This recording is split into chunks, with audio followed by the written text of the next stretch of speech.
Hare Krishna. So we discuss Śrī Śikṣāṣṭaka, these 8 verses from Lord Chaitanya, and how they can guide our life. It's very important to base our life on the teachings of Lord Chaitanya in Śrī Śikṣāṣṭaka, because he's the incarnation for this age. Not just incarnation, he's Swayam Bhagavan himself. He's avatari, or source of all avatars. And he's most munificent and merciful. So whatever he teaches is for our ultimate benefit. And we should understand it very deeply. Because if we keep our faith and relationship with the Lord very superficial, we can never go deep in our Krishna consciousness. Never. It's not possible. Not be superficial. Not be religious. Be spiritual. Yes. Religious means that I count on some miracle at the time of death. I can live normal material life, little pious, but at the time of death some miracle will come, and we will completely change the state of our existence and become completely transcendental. No. There is never described like this. The death has no power to change our heart, no power to change our consciousness. So we should become Krishna conscious now. We should develop relationship with Krishna now. Otherwise, later there will not be relationship, develop relationship, if we don't develop now. So yes, please go deep in your chanting, deep in your relationship with the Lord. And never forget this. We discussed this morning the second part of third verse of Śrī Śikṣāṣṭakam. Very famous and for sadhakas, extremely important verse. Trinadapi sunichana torurubasi hishnana amanna maya dina kirtanyak sadahi. And for the last item of this verse, Manadena, we didn't discuss any of Lord Chaitanya's example, I believe. But there are so many. How Lord Chaitanya exhibited his appreciation for everyone. In the previous item of this verse, we mentioned how it is important not to expect any appreciation, not to expect any respect for ourselves, but on the other hand, we should give respect, we should give appreciation, we should be extremely respectful towards others. And Lord Chaitanya always showed this respect for everyone, even when he displayed this arrogant behavior as a young scholar. As you most probably know, or majority of you, one day in Mayapur, Digvijay came. Digvijay means the champion in debate, the champion in knowledge. He heard that in Mayapur there is a seat of learning, and since he conquered practically all India in his knowledge and his debates, he came to Mayapur, and he heard about Lord Chaitanya. At that time he was Nimai Pandit, and he wanted to meet him. He was a great devotee of Saraswati, or goddess of learning. He worshipped her daily, and he received many boons from Saraswati. And Lord Chaitanya was officially only a scholar of Sanskrit grammar. And he was teaching basic Sanskrit grammar to his students. And he was very young at the time, in his teenage. And so Digvijay came in the evening on the bank of the Ganges, and there sat Lord Chaitanya with his followers. And Digvijay immediately recognized Lord Chaitanya because he was so remarkable figure.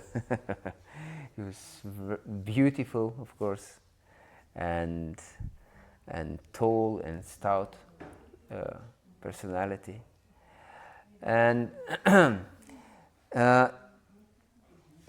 he said that he had heard about Lord Chaitanya or Nimai Pandit, but how can he be glorious because he's only a basic grammar teacher? So, but Lord Chaitanya was very polite, extremely polite towards Digvijay, and said, of course I cannot compare to you, who you are a great kavi, great poet and knowledgeable person. Please, for our benefit, recite something in glorification of Mother Ganges. And then Digvijay, like a wind, he was telling 100 verses in the glorification of Mother Ganges. Perfect, one can say, perfect Sanskrit verses. Immediately.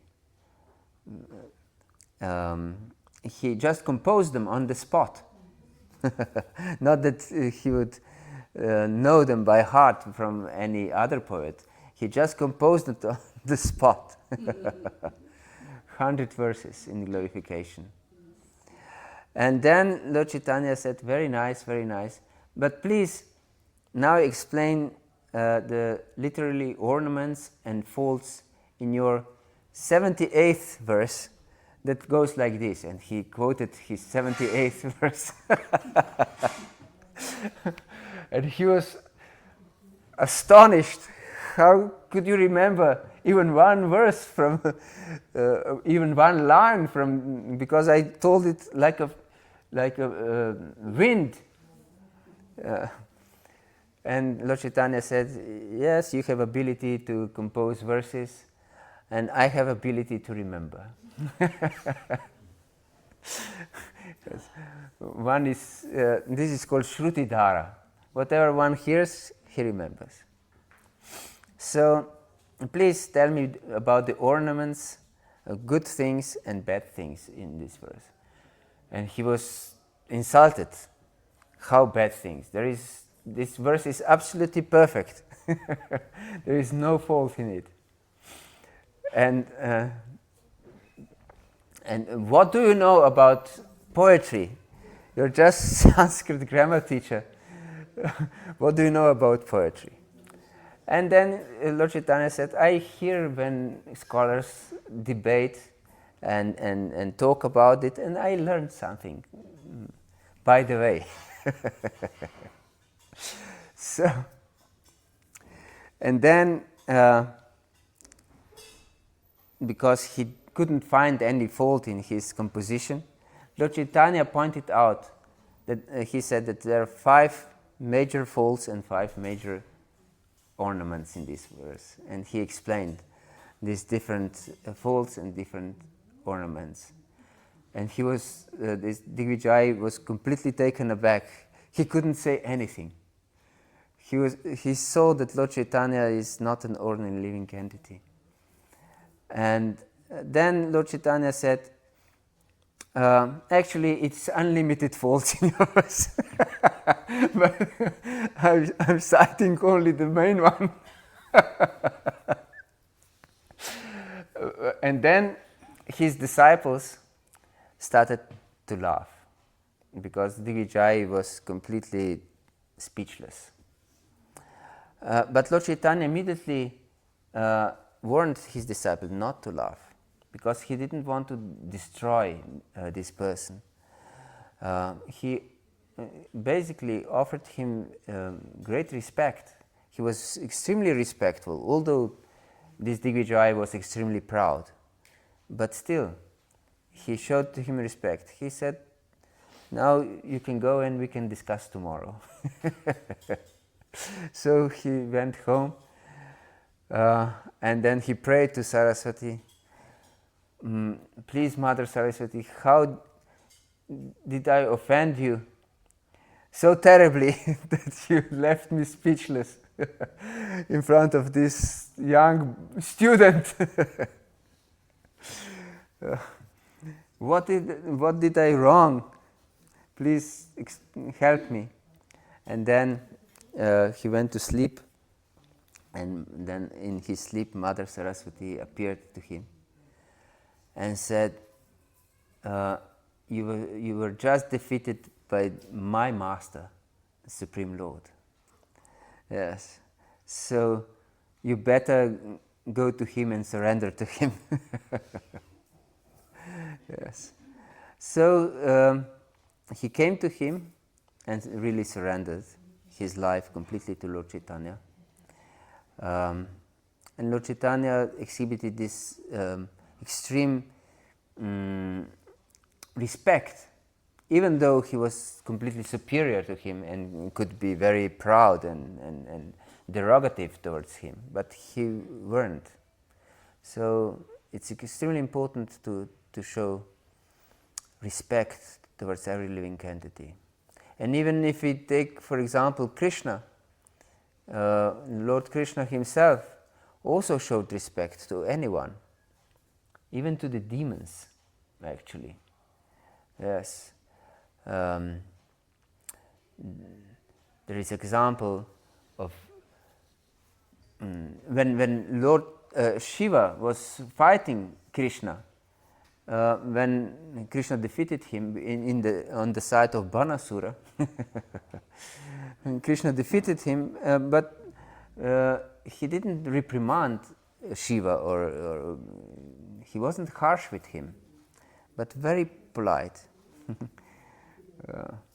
And for example, when this great demon Vrikasura was worshipping Lord Shiva with intention that whoever he touches, that his head will broke. If he'll touch one's head, the head will broke, and the head will break. And then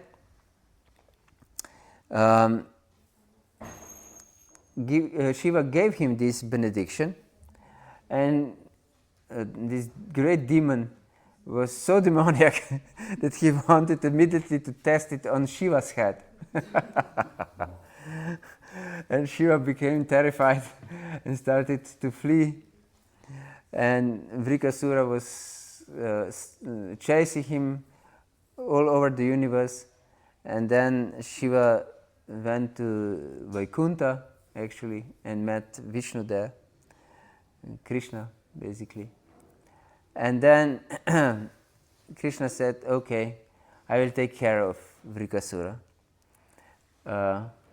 And he appeared as a young brahmachari, and extremely polite, again, with Vrikasura. He said, "Oh, why do you run so far and you exert yourself too much? This is not good for your body, and you know that body can give us all happiness. You should take a little rest and sit down and be cool. How can I serve you?" and so on. Extremely polite towards him and respectful towards Vrikasura. And "Can I help you anything? Because I can see you chase Shiva." And he said, "Yes, Shiva gave me a boon that whoever I touch whosever head I touch, that he will break to pieces. And then Vishnu said, oh, you shouldn't take Shiva so serious. You see, he's smearing with dust, with ashes, and associating with ghosts and spirits. So you don't take him seriously. You can try and touch your head, and you will see nothing will work. So with polite words, with very respectful words, he convinced him to touch his head. Really, he completely bewildered. Yes, and he touched his head, and immediately his head cracked into 1,000 pieces. Yes, so we should take example from these great personalities of Krishna himself and Lord Chaitanya, and be extremely respectful. Okay, the next verse, the fourth verse, is also very important for sadhaka.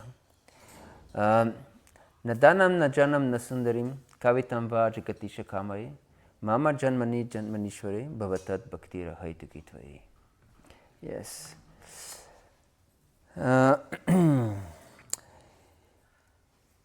I will read the translation. O Lord of the universe, I don't desire material wealth, nadanam, materialistic followers, a beautiful wife, or fruitive activities described in flowery language. All I want, life after life, is unmotivated devotional service to you. Yes. So this should be our attitude, actually, in devotional life. We should understand that these material desires are completely against our spiritual interest. Yes. And we should try to direct our attention to Krishna, our attachments to Krishna, because we cannot just give up some desires and remain in vacuum.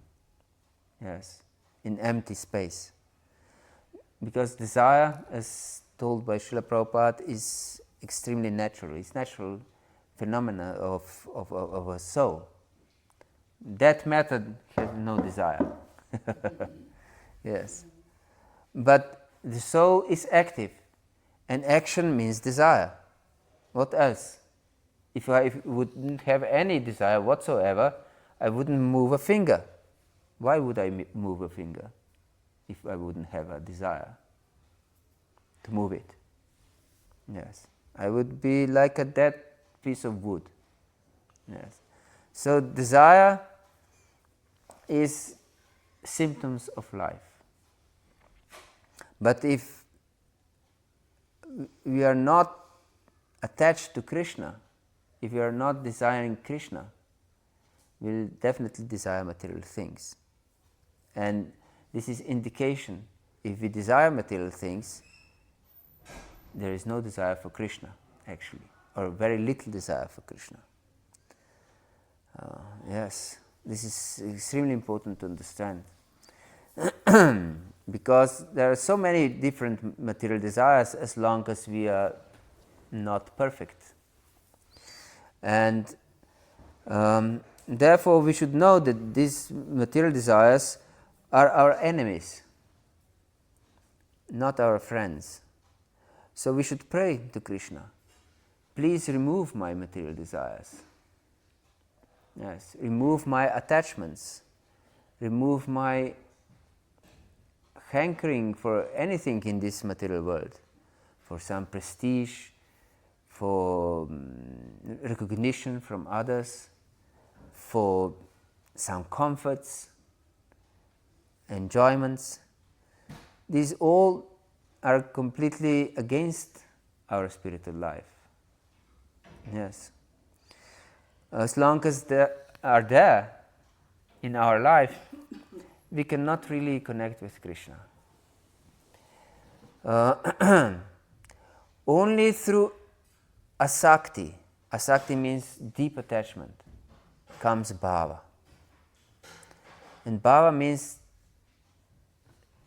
deep feeling of the heart. Yes, this is bhava. That means preliminary love of Krishna, which is preceded by deep emotion towards Krishna. And this is bhava.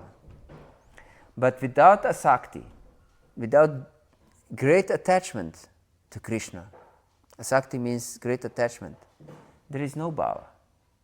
Bhava is not possible without asakti. And asakti is not possible without ruchi, without taste. So we should develop taste for spiritual life. If the spiritual life is, if we consider it just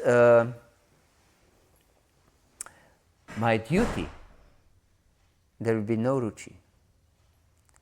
In duty there is no ruchi. In feeling of duty.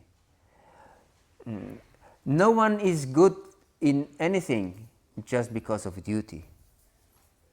Even in material things, you cannot be very good in anything. You can be a craftsman, good in some craft, but not perfect. You cannot be an artist.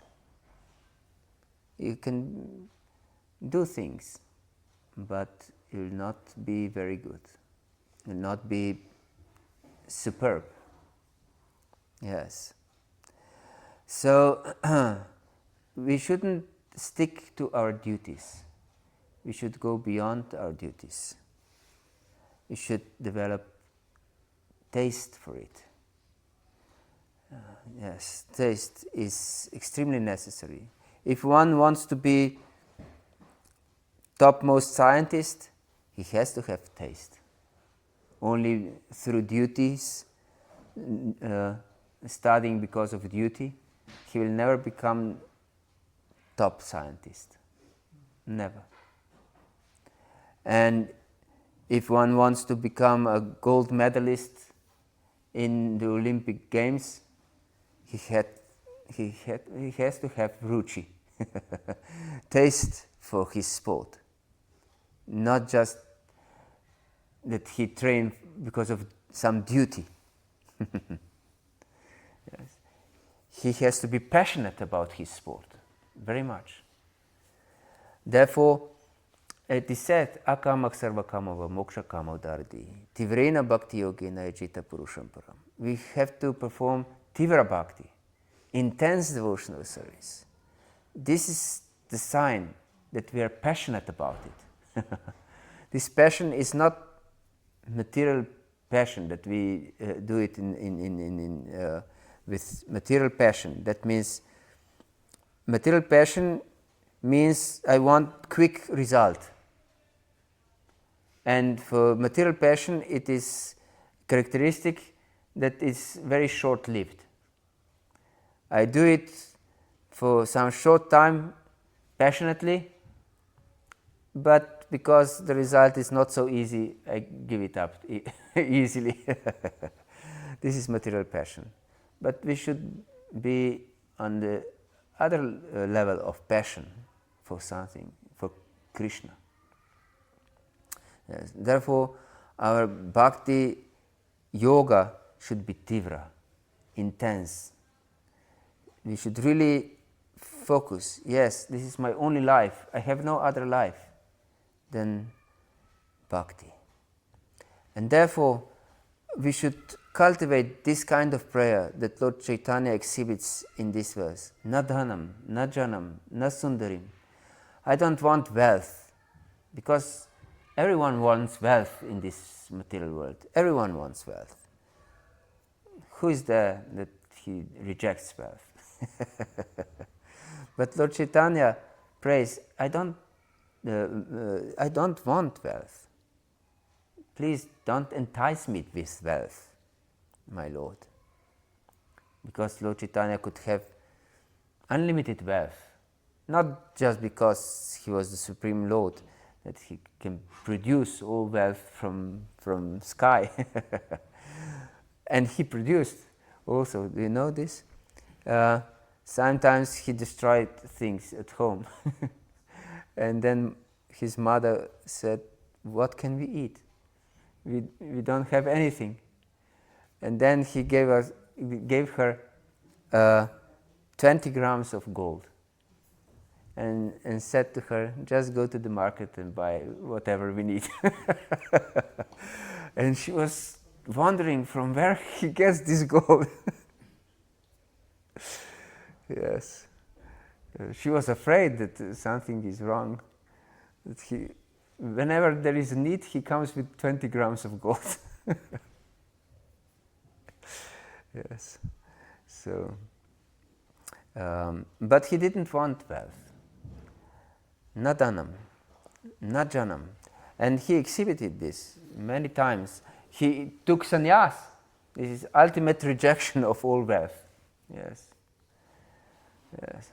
He took sannyas. He even gave up his beautiful hair, which are one kind of wealth also. Therefore, devotees shave their hair because many people consider their hair as some kind of wealth. Of course, when one is old and bald, this is not wealth anymore. Yes.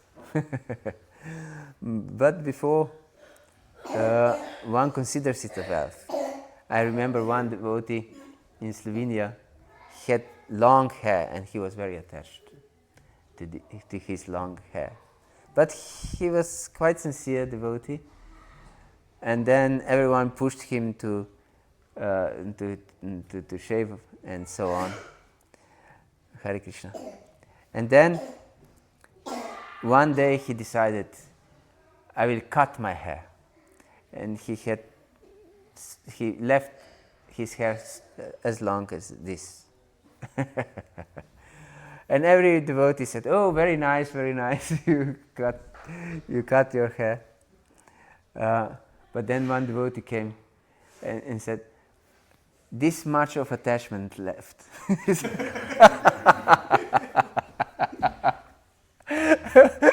And then he completely shaved.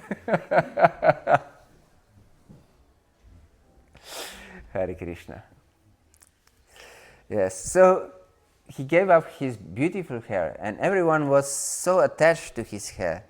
Even the barber who was called to shave him up, he couldn't do it because I can't cut this beautiful hair. He was completely devastated that someone gave him this task to shave the beautiful hair of Lord Chaitanya. And then somehow or other they forced him to cut Lord's hair, but the Lord was in such an ecstasy that he regularly jumped in air and starting to shout, Hari Bol, Hari Bol. So he couldn't cut his hair properly. So it took all day that he cut his hair. And when this cutting and shaving was finished, the barber put off his scissors and this razor, and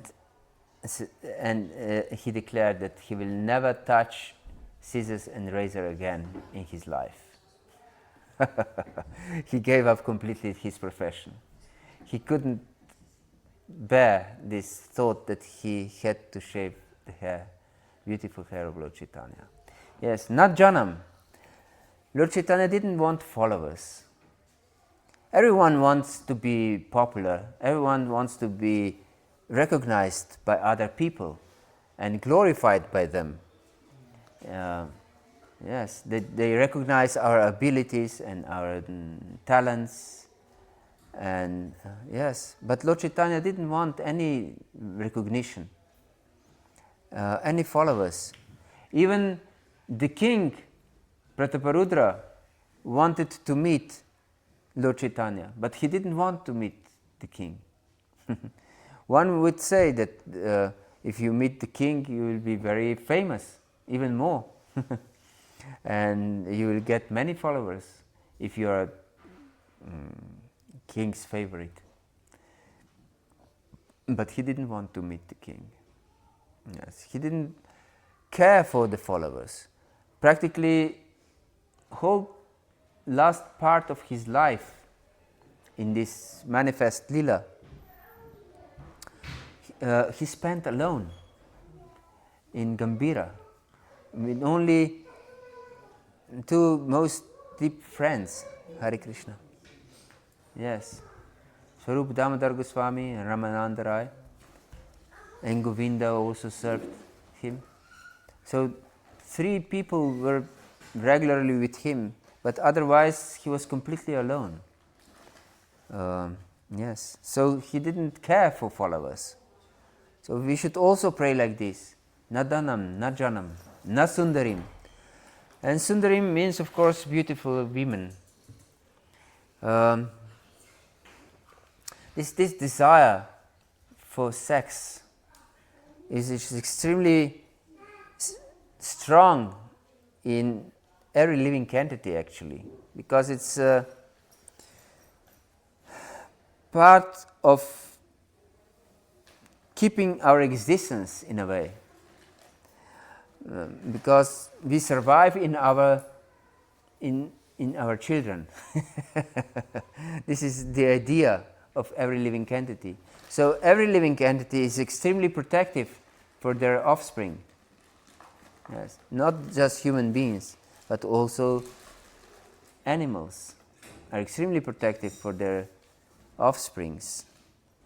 Yes.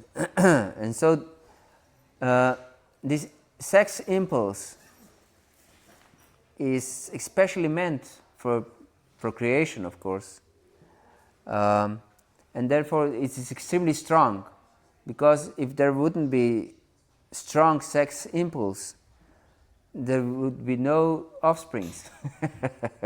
Who would engage in sex if it wouldn't be so pleasurable and attractive? No one would take in this botheration. Yes. So it is extreme powerful force. The most powerful force in material world is sex desire. So one should pray to the Lord, please relieve me from this sex impulse,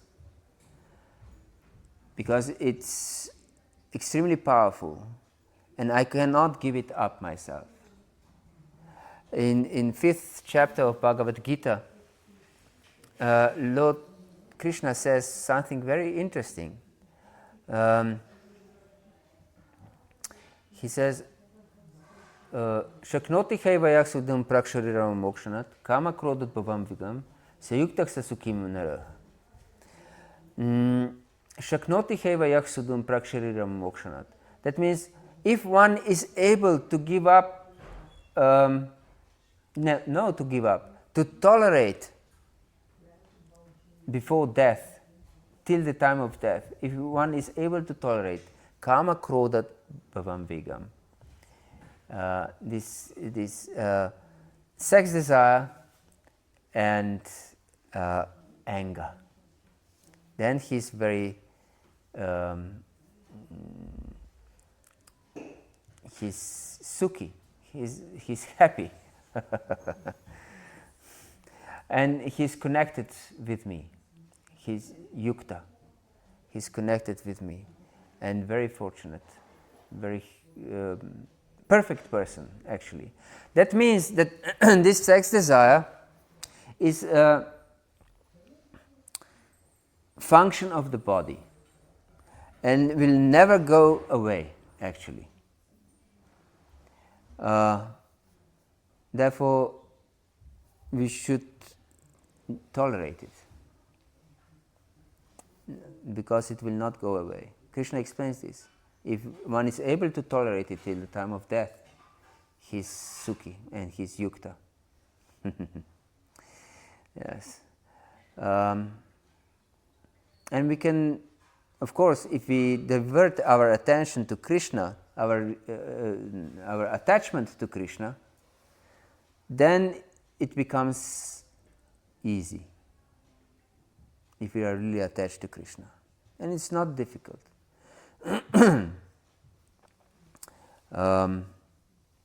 There is a science of how to not become slave of these desires. And this science is about, it's explained by experts on addiction.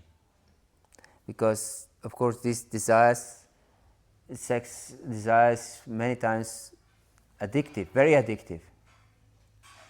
And they say if one is addicted to something, for example, addicted to drugs or to alcohol or to pornography or anything like this, when desire comes to our mind, or our mind start to think of something, you have to divert the mind in first 2 seconds. First 2 seconds. If you don't succeed in these first 2 seconds to divert your attention to something else, your desire to something else, you will be defeated. Then it's too late. We cannot control anymore if we are addicted to something. So, therefore, if one wants to get attached to Krishna, we should focus our attention on Krishna. And we should pray like Lord Chaitanya prays. Na dhanam, na janam, na sundarim. I don't want beautiful girls. I don't want wealth. I don't want followers. I don't want anything of this world. I don't want recognition. I don't want to be regarded as something great. Yes. Please help me in this regard, because I have no power. These are most powerful tools of external material energy. Yes, of Maya, of illusory energy. These are most powerful tools. How can we go against them on our own? It's not possible. We should be like Arjuna, who accepted Krishna as the chariot driver. If we are a chariot driver, we'll be finished very soon. So Krishna should become our chariot driver. Whole focus should be on Krishna. And I don't want to be regarded as some great scholar, kavitam, or a poet. And Lord Chaitanya also exhibited this.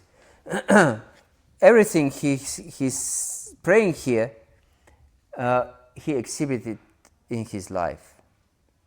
Yes. We just said about his wealth and followers. And of course, even women, he avoided any contact with any women. Once, he was of course extremely attached to Krishna, in love with Krishna. And once one Devadasi, one young girl who was a servant of Lord Jagannath, was singing from Gita Govinda,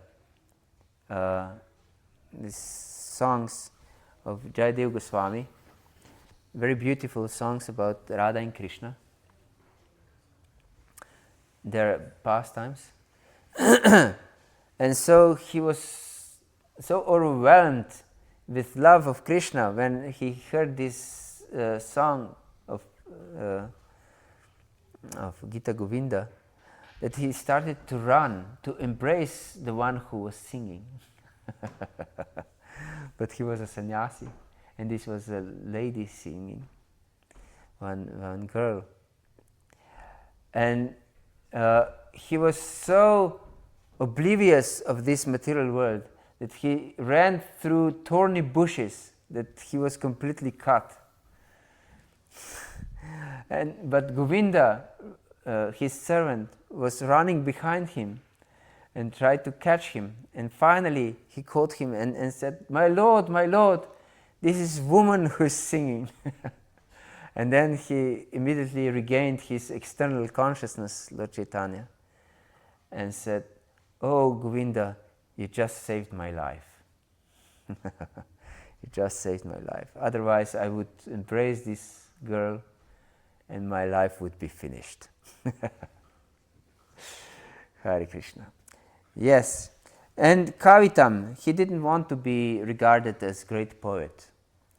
It is explained that he wrote, personally, he wrote a Sanskrit grammar. Yes.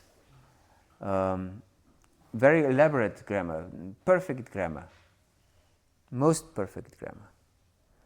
But he threw everything in Ganges. So no record of his Sanskrit grammar remained. Everyone would want to have Lord Chaitanya's personal Sanskrit grammar, isn't it? Yes, but he didn't care about this mundane scholarship and mundane glory of being great scholar or great poet. So he just threw everything in the Ganges. Yes. Mama Janmani Janmanishwari. I'm ready to remain in this material world forever. Janmani means life after life. Janmani Janmanishwari. Bhavatat bhaktira haituki tvayi. I want just a haituki bhakti, unconditional devotional service, and nothing else. Yes. This we should understand very deeply. Because if we have this idea, I just want to go back home, back to Godhead, is many times very prominent among the devotees. What this really means?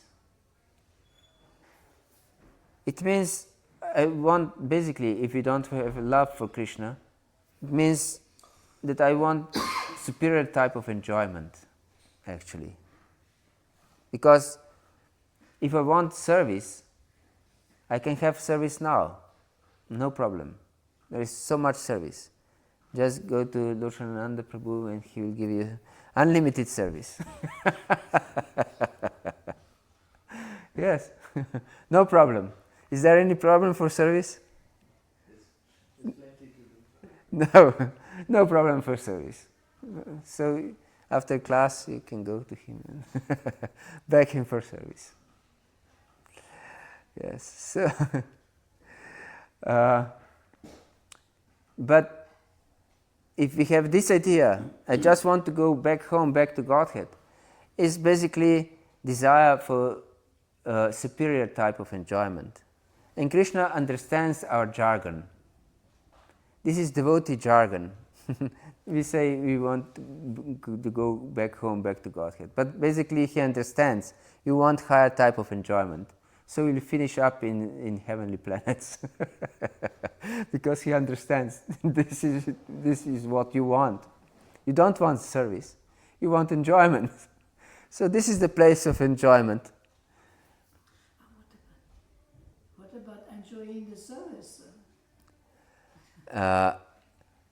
Yes, it is also explained in Shastra. Sorry, what was the question? What about enjoying the service? Yes, this is a very nice question. What do you want to enjoy? You want to enjoy serving Krishna? This is explained actually in Śrī Śikṣāṣṭaka itself by our acharyas, by Bhaktivinoda Thakur. In this seventh boon that we receive from the chanting of the holy name is Sarvatma Snapanam Param Vijayate Shri Krishna Sankirtanam. This one can ask, because service to Krishna is so enjoyable, we can become attached to this enjoyment of service. But no, Bhaktivinoda Thakur explains that sarvatma snapanam param, that this chanting of the holy name completely washes the soul, that devotee have no desire whatsoever to enjoy even service to Krishna. If he is sincere in his chanting, this is one of the effects of the holy name, that will really desire only service and not enjoyment that service can give. And this is exemplified in many times in Shastra. For example, Daruka, he fanned the Lord, and because of great love, he started to cry, and he was extremely angry at his ecstasy because it prevented him to see the Lord, yes, and to serve the Lord properly. So if our enjoyment is in the way of service, devotee doesn't want it, doesn't accept it. Yes, he wants service. Of course, enjoyment is side effect, and it's explained. The bhakti is sandrananda visheshatma, is condensed ananda, condensed bliss. Not is just ananda, but sandrananda is condensed bliss. So, but devotee doesn't strive for it, for bliss, but it's a side effect of devotional service. So our focus should be, I want to be a servant, unconditional servant. Unconditional servant. And this is the actually secret of unlimited bliss. Because everyone wants to be suprasidati, wants to be perfectly happy. And this was the question of the sages of Naimisharanya. Burini buri karmani shrotavyani vibhagashah adaksa dotrayatsaram samudritya manisha bruhi badraya bhutanam enatma suprasidati. They asked Sutta Goswami, Shaunaka Rishi, asked him, please explain us. You have studied so many different shastras, burini buri karmani shrotavyani vibhagashah. And in all these different shastras, there are so many different processes explained. And different prescribed duties and so on. Please explain us what is the essence of everything. Because in just previous verse they explained that in Kali Yuga everyone is short-lived and so on. And disturbed and lazy. Please explain what is the essence of everything by which a person can become suprasidati, perfectly happy. And then Sutta Goswami explains in the very next chapter, he says, Savai pumsam paro dharmo yato bhaktira dokshuje ahaituki apratihata yayatma suprasidati. Yeah. This is very important to understand. That suprasidati, one can become suprasidati, perfectly happy, because prasidati means happy, but suprasidati means perfectly happy, blissful. But one can become suprasidati only through ahaituki bhakti, unconditional service. And we can see Lord Chaitanya is praying for unconditional, for ahaituki bhakti, ahaituki bhakti. And this ahaituki bhakti should be directed towards the Lord only. Yes. Because even in this material world, what brings us real happiness? Not that we get something, that we have something, not that we enjoy some food or anything like this, or enjoying sex or anything like this. This will not make us really deeply happy. What really makes us happy?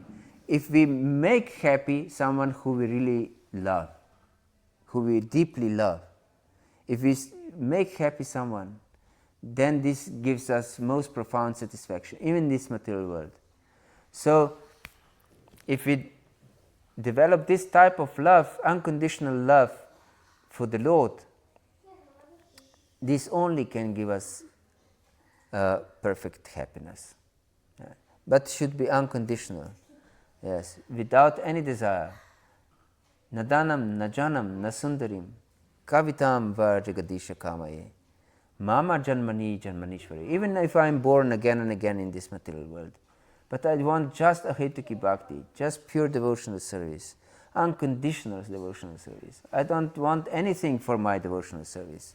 I don't want recognition. I don't want any wealth. I don't, even if everyone rejects me, if I stay alone in the desert, rejected by everyone, hungry, in pain, but I will not ask you for any material boon, my Lord. I will just ask you that I can serve you, that I can think of you, that I can connect with you. This is a Hetuki Bhakti. Yes, without any condition, without any desire for any personal benefit. Yes. And the whole spiritual life directs us to this point. And we shouldn't miss it. Of course, the Lord will always take care of us, but we shouldn't have this mentality that we want anything in for exchange for our devotional service. Yes. Then only we are qualified for pure devotional service. Yes, this is so important to understand. Because of our laziness, we mentioned that people in Kali Yuga are lazy and disturbed and misguided. Then everyone practically in Kali Yuga wants to cheat himself. And we can easily fool ourselves. And we believe ourselves even. We believe we are cheated by ourselves easily. And we convince ourselves that this is okay. Yes. That we will achieve success even not following the process properly. And we use such logic as, yes, Krishna is merciful. Yes, Krishna is merciful. He will fulfill our desires. If we don't pray for giving up material desires, He will fulfill our material desires. But if we will pray to give up our material desires, even if we are unable to, He will definitely help us to give up our material desires. Yes. Hare Krishna. Is there any question or comment? Yes. You narrated about the Chaitanya Mahaprabhu's story about how his servant stopped him from going near to the woman. But the point is that maybe my interpretation is wrong. On one side, Lord Krishna is interacting with different ladies, but he is not attached to anyone. And on this side, we see a different version of the God. So why it is like that? Uh-huh. Very interesting question. On the one side, Lord Krishna associates with billions of women. And on the other side, the same Lord Krishna didn't want even to go near the woman. And his intention was not wrong. He was just not attracted to the woman. He was attracted to the way you described the bhakti. In the bhakti. Yes. So there is no wrong even if because he was not attracted to the woman, he was attracted to the bhakti, as you have pointed out. Yes. So, yeah. Yes. Lord Chaitanya acted in this way because he came as a devotee, in the role of a devotee. Not he didn't come as enjoyer. Okay. He came in the role of a devotee to teach us by his example. And so he taught everyone to behave properly according to his social status. And for example, for extremely minor offense, he banned Chota Haridas because he just spoke with a woman, with elderly lady, and even this talk was meant for service to Lord Chaitanya. But he rejected him because he was in a renounced order of life, because he shouldn't had any contact with women. But on the other hand, he was very happy when Shivananda Sen had a baby. Yes, with his wife, of course. So he knew that babies come from sexual contact of men and women. There is no other process. Okay, in modern days there are also other processes. Yes, they are not so beneficial. Yes, so although he knew this, that sex relationship is required to get babies, he was very happy when the baby was born, and he loved the whole family of his different devotees, actually. Yes. And he showed great mercy to these children of his devotees. So yes, but even if we are grihastha, then we can have intimate contact only with our wife and with no other woman. Yes, this is also important to understand, because if one thinks, yes, I'm grihastha, I'm allowed to associate with women, this is again against spiritual principles. Yes. So we shouldn't associate with opposite sex freely. Yes, if we want spiritual advancement. If you want to be materially attached, then you can do whatever you want. But if you want spiritual advancement, no mixing with other sex. Anything else? Yes. You use in the today's lecture. You use the term devotee a lot. What is a devotee? Yes, this is a very interesting question. Lord Chaitanya explains it differently in different situations.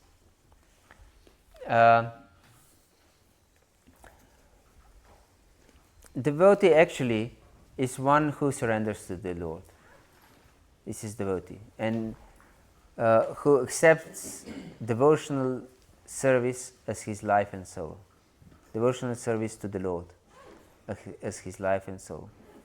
So, devotee is one who loves Krishna or who would like to develop love for Krishna and lives according to the process described by Shastra and great acharyas. Yes. Okay, so someone who does service but is an atheist, is he a devotee or no? No. Atheist? Atheist who does Service. Is he a devotee or no? I think no. From your definition. No, he is not a devotee. Okay. Yes, because the definition of devotional service is anya bilashita shunyam, jnana karmadya navritam, anukulena krishna anushilanam bhaktiruttama. That means anya bilashita shunyam. We should give up all other desires, even the tendency to desire. We cannot give up our desires, but we should have this attitude, I don't want other desires, only service. This is first requirement. Then jnana karmadya anavritam. Jnana means knowledge, discrimination between matter and spirit. And karma means to work according to our material duties. And adi means other things like yoga and so on, or austerities or anything like this. By these things, the bhakti shouldn't be covered. So we should have jnana, proper understanding. We should do some work, but this shouldn't cover devotional service. So our focus should be devotional service.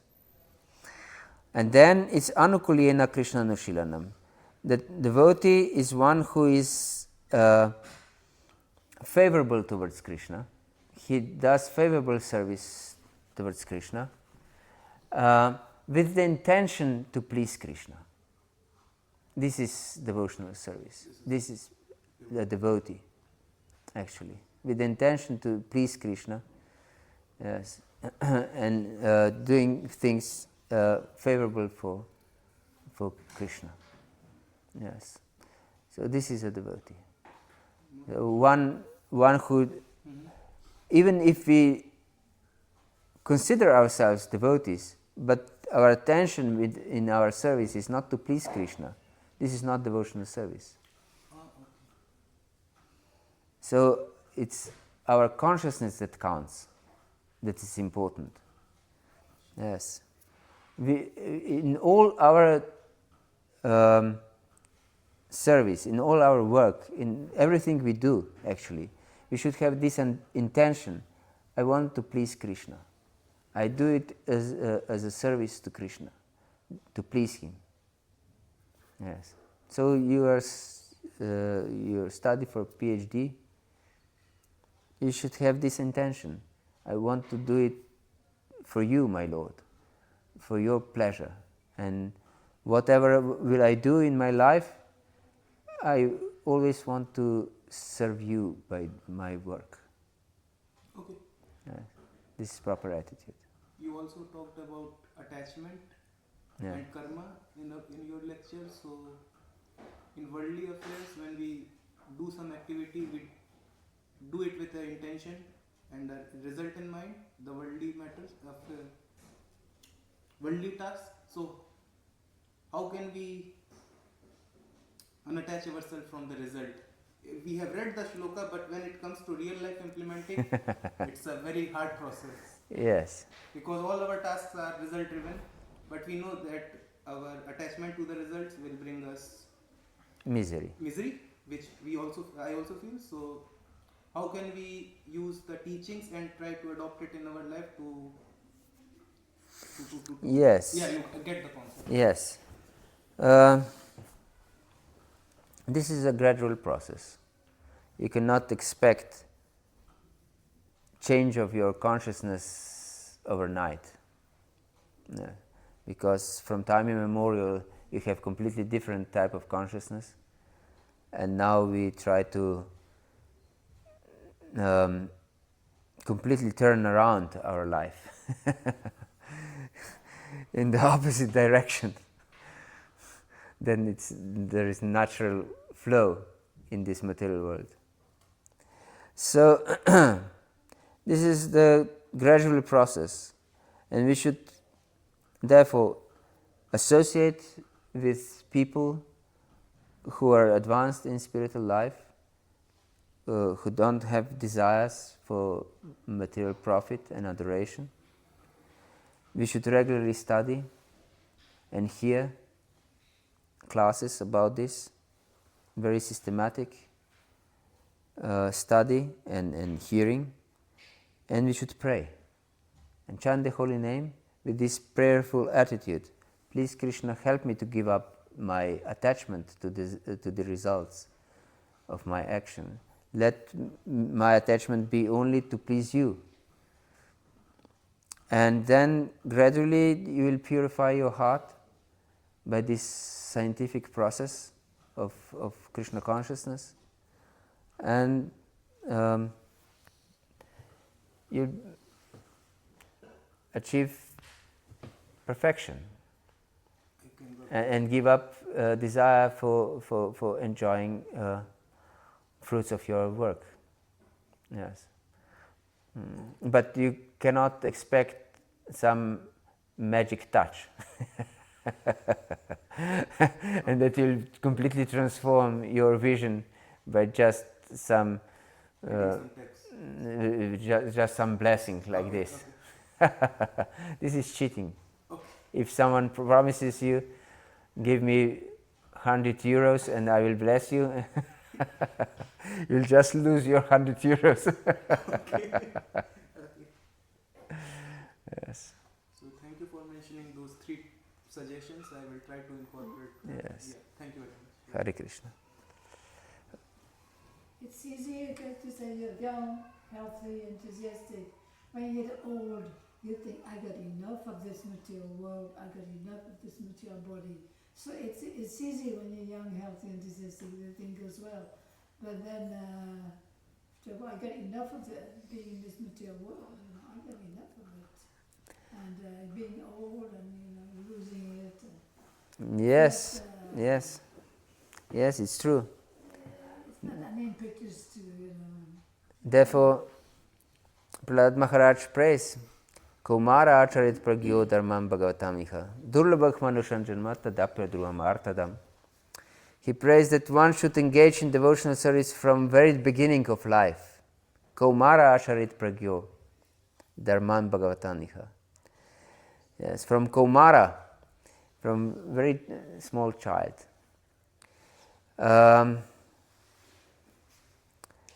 Because this is important, because if we don't go deep in our spiritual life, then the usual tendency of religious movements and of course religious people is to just count on some salvation. And when we get old and different pain comes, and this will definitely come, and old age is considered one of the miseries of this world. Instead of bhakti, we will desire mukti. We will desire to be liberated, to get rid of these pains. But this is, of course, obstacle to our devotional service. Therefore, devotee cultivates this mentality, tattenu kampam susamikṣamano bunjane vatma kritam vipakam hitvakva purbiru vidadan namaste jivito mukti pade sadayavak. That, oh my Lord, I accept all these miseries that come in my life as your mercy. And I glorify you with my words, with my heart and my work. And then in this way, real spiritual life, this is real spiritual life. And one is eligible for true liberation. That means prema bhakti actually is ultimate liberation. But desire just to get rid of these pains and sufferings of old age, it's not beneficial for bhakti. Yes. It's desire for liberation. Of course, it's very difficult to not to desire to be free from pain. It's impossible. And it's not just difficult, it's impossible. But with Krishna, everything is possible. For example, Lord Jesus said, it's easier for a camel to go through the eye of a needle than for a rich man to go to the kingdom of God. And then disciples asked him, then how can anyone go to heaven? And he said, for a human being nothing is possible, but for God everything is possible. So what this means, that we should completely surrender to the Lord and pray for Him, for His mercy. Yes, then everything is possible. Hare Krishna. Thank you very much for your attention. Śrīla Prabhupada ki jai, Gaura Bhakta Vrinda ki jai, Śrīla Prabhupada ki jai, Śrī Śikṣāṣṭaka ki jai, Nitai Gaur Pramanandi, Hari Bol. Please accept my